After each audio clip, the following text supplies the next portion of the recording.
Supreme Lord, eternal truth, let us obey thee alone and live according to truth.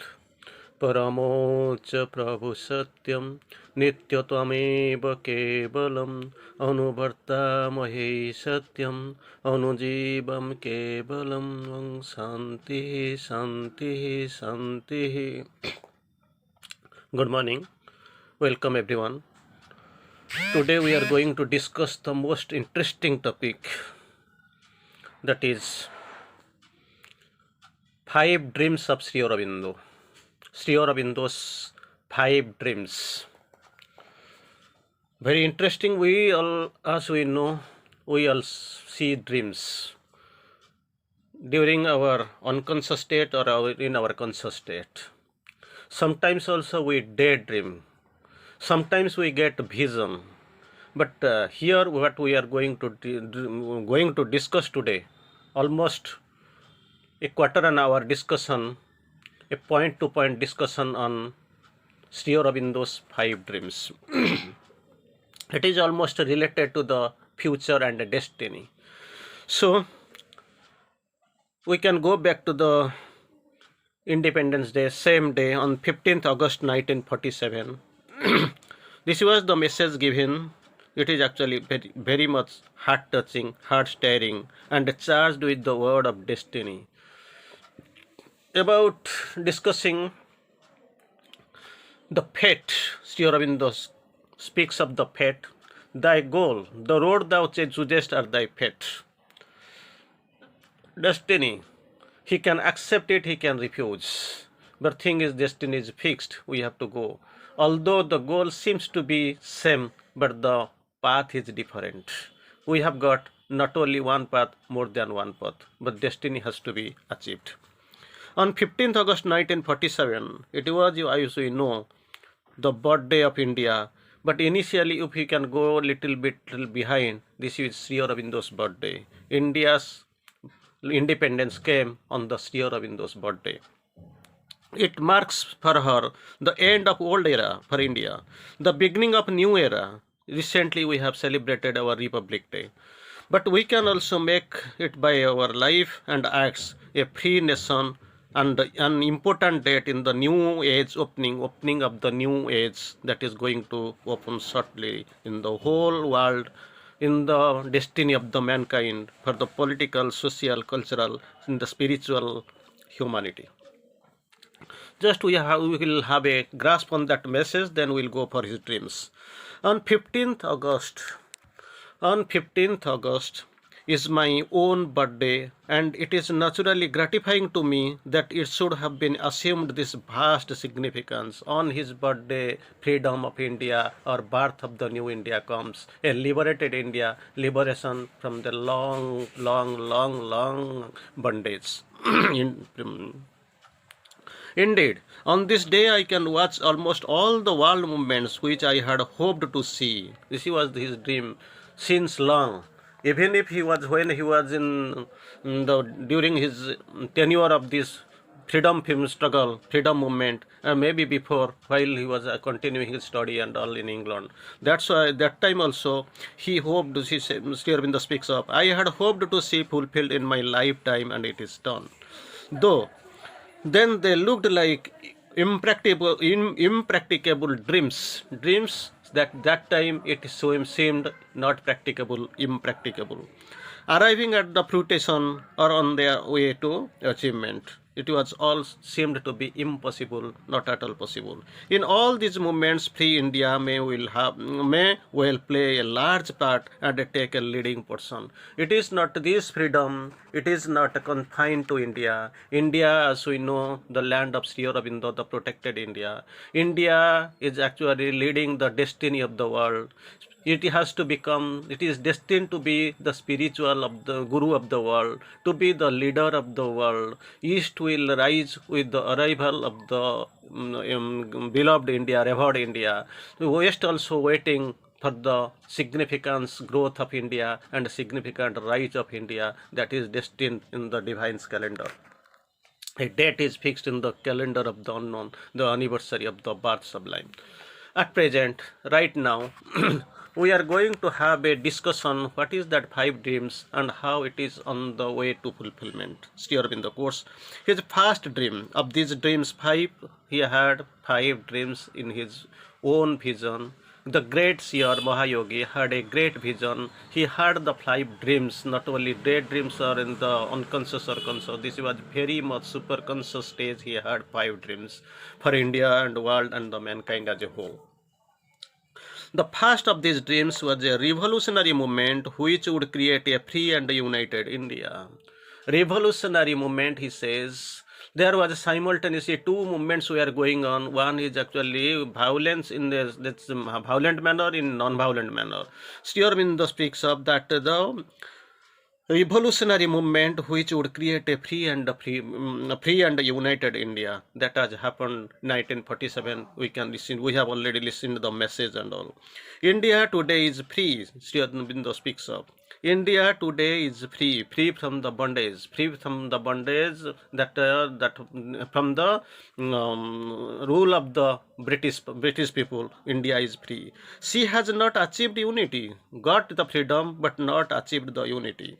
The old communal division into the Hindu and Muslims seem now to be hardened into a permanent political division of the country. As we know, India and Pakistan, it got divided just before night on 14th August.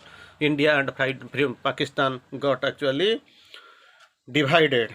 And this India and Pakistan, Sri Aurobindo feels in my birthday I got the gift, but in 2 packets, one is India and another is Pakistan. But later he clarifies, where is I don't see the existence of Pakistan, what Pakistan stood for. India will be reunited. If we can be able to go and to refer the spiritual map of India, entire world of India, you will see the neighboring countries that they will get united, and this situation has come to our front. If it lasts, that political division, India may be seriously weakened because Pakistan will be separated from India. Even crippled, that will be crippled because the main mission, the united India and Pakistan, for the time being, she speaks up. Then later this Bangladesh, Myanmar, these will come to the union. Civil strife may also remain possible. That is the possible of civil strife. Possible even the new invention and foreign conquest. Once more, also there is a possibility of foreign conquest and a new invasion. India's internal development and prosperity may be impeded. Sri Aurobindo speaks. This division he was not in favor.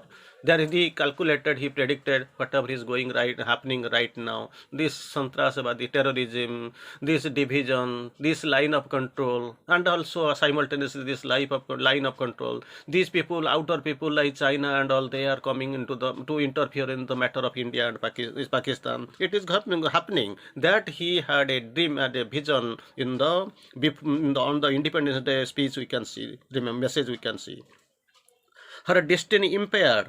This must not be. It should not be. This must not be. The partition must go. India must and will be achieved, for it is necessary for the greatness of India's future. He predicts we are not its independent, just a freedom we have got from the British rule. That is not true India. India's true freedom is actually, this has been initial moment. Head is actually got hot, hit at the wall, initially while entering the house. India and Pakistan have been separated. If this division is continuing, that will be impaired. Other people will come. Now itself the situation is changing. You can know. In 4 the provinces of Pakistan, there is strong revolt. Government, their democracy in trouble. Military people, they are taking over. Now itself there is a Balochistan, this occupied Kashmir, Sindh Pradesh. They are actually united. They are trying. India is better. They are also favoring our Prime Minister, and they are also trying to break it, or in any way to mix with India. That has happened. Second dream, another dream was the resurgence and the liberation of the people of Asia, not India. After India, he speaks of the Asian. her return to the great role in the progression of human civilization. See, Asia has to get up and actually in the take greater part in the human civilization's progress. This there, India has a part to play, major part to play rather, and begin to play with the energy and ability, and already indicate the measures of her possibilities and the place she can take in the Council of Nations. Now itself, everybody is demanding for the reorganization of United UNO, and now itself people are see all are now coming back to India. Corona or any other help, they are going away from the world, West and China. They are coming to the India. Now itself, we are going for the third dream, a world union. United UNO, you know, it has been formed. The third dream was world union, forming the outer basis of fairer, brighter and noble life for mankind. It is done, but actually it is not that much active. So now no unipolar countries, societies there, multipolar country. There is difference of opinion, difference of interest. There is ego. So it is not performing right now properly, but it has to come. There is a proposal for the reorganization of this UNO. That is world union. This unification of the human world is underway. Here too, India has begun to play a prominent role. Everybody now, corona or whatever this vaccination, they are coming, and this India's role in peacekeeping, that is appreciated. Everybody is appreciating. A new spirit of oneness will take the hold of the human race. We are going to discuss the fourth theme. The spiritual gift of the India to the world has already begun. 21st June also, that yoga day, we see people are appreciating, they are coming. The India's position, spiritual gift of India is appreciated. Amid the disasters of the time, more and more eyes are turning towards the hope and increasing research, not only in her teaching but also the psychic and spiritual practice. People are coming, they are appreciating, they are expressing, they are actually satisfied with the Indian spiritual progress. The final dream was a step of evolution which would raise man to the higher and larger consciousness. This man will be elevated as man is elevated from monkey. Like this, one greater being has to come. His destination is fixed. He has to rise from this man. That is known as Superman. So Sri Aurobindo speaks of mind is man and supermind is Superman. So this evolution, since it must proceed through the growth of the spirit, with the growth of the spirit, this type of generation evolution will come, and this evolutionary process is actually, it is in the progress. Now initially it was in a unconscious way or concealed way. Now it is too fast. Evolution is now got a stronger impetus. It is moving wholeheartedly to a new generation, to a new step. The central movement may be hers. Only with this evolutionary process, the growth of consciousness, the arrival of descent of a new man, it will be possible. And Sri Aurobindo also speaks and speaks, sees and speaks. I saw the omnipotent flaming pioneers. I saw them cross the twilight of an age. About this new people in evolution, Sri Aurobindo speaks of, when the Superman is born as the nature's king, his presence shall transfigure the matter's world. When they are coming, they are sun-eyed children of a marvelous dawn, great creators with wide brows of calm. So I am describing them, this man, as man with respect to monkey, like this Superman will be with respect to this man. So we have to grow in consciousness. Spiritual progress will be there. We have to go to a new level, new path, new stable, that new path that is destined, and it has to happen. Such is the content which I put into this date of India's liberation. Then he can describes the voice of Krishna in the jail, what he heard. I am raising up this nation to send forth my word. It is for the world that they arise. I am giving them freedom for the service of the world. So we have to see, we have to take faith, we have to endeavor, we have to make progress, we have to achieve it, we have to fulfill his dream. That is the final. A new world is born, and new race is born. Thank you. Vande Mataram.